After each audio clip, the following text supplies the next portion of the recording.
Hey, and thanks again for joining me. We're at the midpoint of Revelation now. We're in chapter 12. Chapter 12 is entitled The Woman, the Child, and the Dragon, and it speaks about a great sign in heaven. Just to reiterate from previous chapters, 11 to 14 cover off the mid-period of tribulation, and this mid-period is critically important as it's the period that moves the world into the Great Tribulation, which is the final 3.5 years before the second coming of Christ. So chapter 12, we're going to begin. Notice here, these are signs, not events. It says in verse 1, now there appeared a great wonder. This is a sign. There is no speaking here by an angel or any other person, so we know that it's a sign. Verse 1 to 2 tells us that it is a woman. This represents the nation of Israel. She's also outlined in Jeremiah chapter 3, verse 8, and many other references in the Bible share with us that Israel is referenced sometimes as a she or her.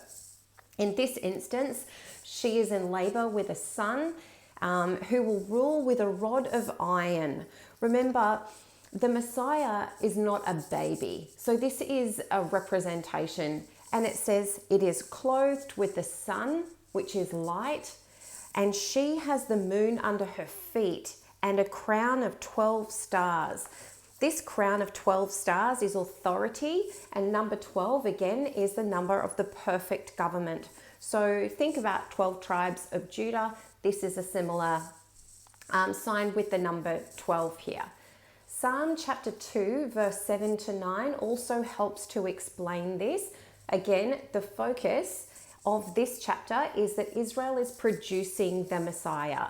So the dragon, who is Satan, we know that to be Satan or the Antichrist, waits for the Messiah so he can devour him. The dragon now has color. He is a red dragon outlined in verse 3, and he has 7 heads and 7 crowns. This means that he has complete authority with 10 horns. The reason he has 7 heads is because there's actually 7 kings represented here. Chapter 12, verse 9 tells us that it's Satan. We know that because he is referenced as the serpent of old. And again, this is a sign. So he sweeps 1/3 of the stars from heaven. Stars represent angels. So this means that he recruited 1/3 of the angels from heaven for his purposes. This also might give us some indication, perhaps it's just a thought, that angels might actually have some degree of free will. Or it could just be that in this case, they have been created by an all-knowing God purely for this purpose. We don't know, but I've heard different things from different teachers speaking about angels having no free will and that humans were created to have free will. I don't know that that is right or wrong. It's just something for you to consider and maybe be prayerful about because I don't know, I just find it interesting. Anyway, we're going back into the literal again. So it says during the first part of tribulation, there's going to be 10 kings ruling the earth. Daniel chapter 2 represents these 10 kings as the 10 toes on the statue, and Daniel 7 represents them as 10 horns on the beast. So they're a little bit interchangeable with the imagery, but they all represent and mean the same thing. Also in Daniel 7, we're told that the 10 kings, which are represented in this chapter as horns, rule at the mid-tribulation point by an 11th horn with eyes.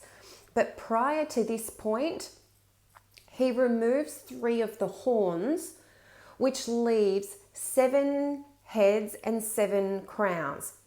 This means that there are 7 rulers, kings, now ruling over 10 kingdoms.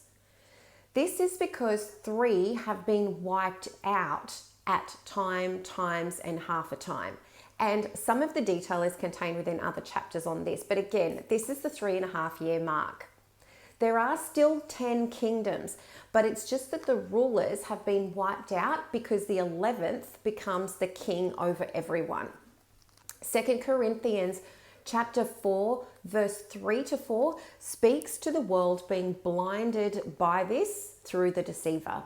The serpent with the 7 heads, the 7 crowns, and the 10 horns also means the serpent of old, or the dragon, and this is the ruler of the kings, which means that these rulers, these 7 rulers, there were 10, 3 have been wiped out, they have been killed by him.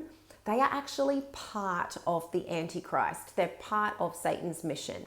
Genesis chapter 3, verse 15, which is known as the Proto-Evangelium, is translated to First Gospel, and it quotes, "It shall bruise the head, and thou shalt bruise the heel."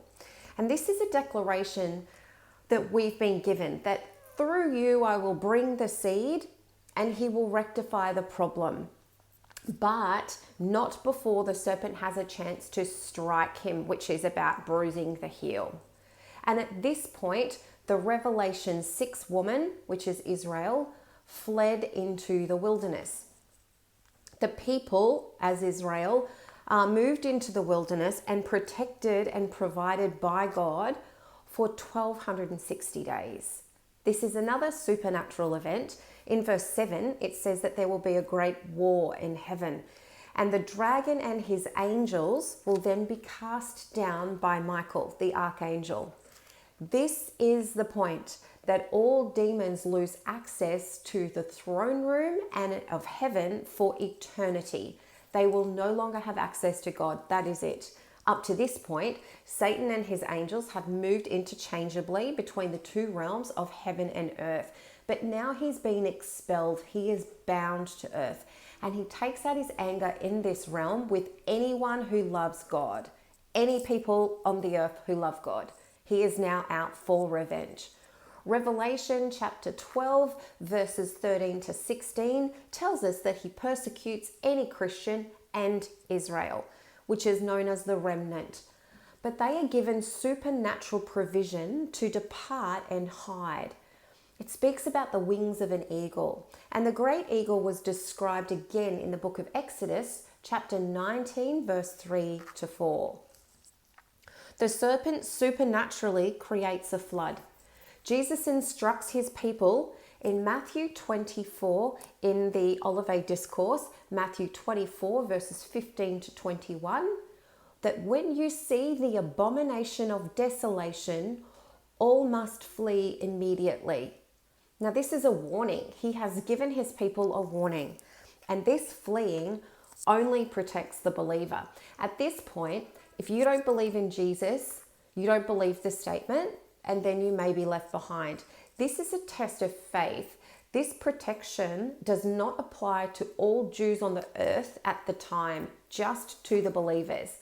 Isaiah 33 verse 1 sets the scene for this chapter and describes the fear people will know during the tribulation.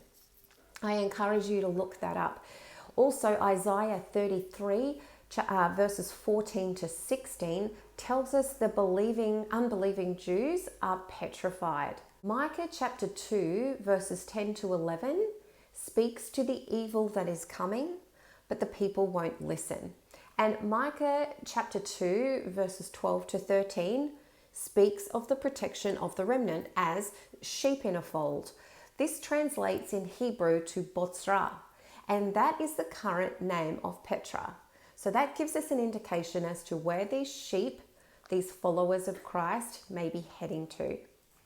Revelation chapter 12 verse 17 speaks about the remnant's protection, but the unbelieving Jews and the believing Gentiles, the ones who keep the law, become Satan's target. So it's really going to be a difficult time for them. We're going to be moving into chapter 13 soon, which is the beast from the sea and the beast from the land. Thank you so much for watching. I hope this has been informative. Please, as always, write down these references, save these videos if you like, watch them again and take note of these other cross references in scripture and look them up for yourself in your prayer time. As always, God bless, and I hope this has blessed you. If you enjoy this, please like, share, or comment. I'd be more than happy to answer any questions that you have. Thanks for listening.